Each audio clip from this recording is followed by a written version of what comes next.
Hi, it's me again with Corel Draw Tips and Tricks, and this will be the last video. I made one using the Smart Fill tool, and a good internet friend of mine, goes by Eskimo, said the window painter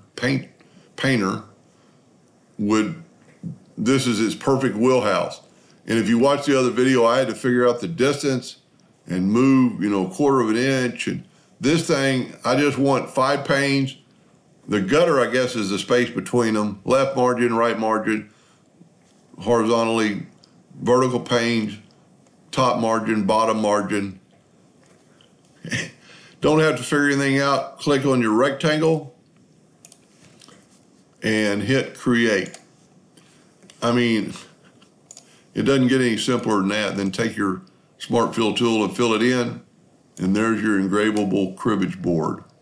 So let's back up here and just show you how easy. In the first video, I had to figure out how big the panes could be to fit in this. This doesn't matter. Let's say we want 7, and we want 7.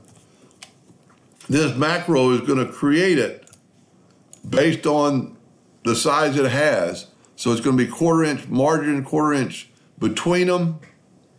I will leave a link to this macro made by Eskimo. He does it for the community. And it's a free macro. Anybody could use it. And first time I saw it, I thought, big deal.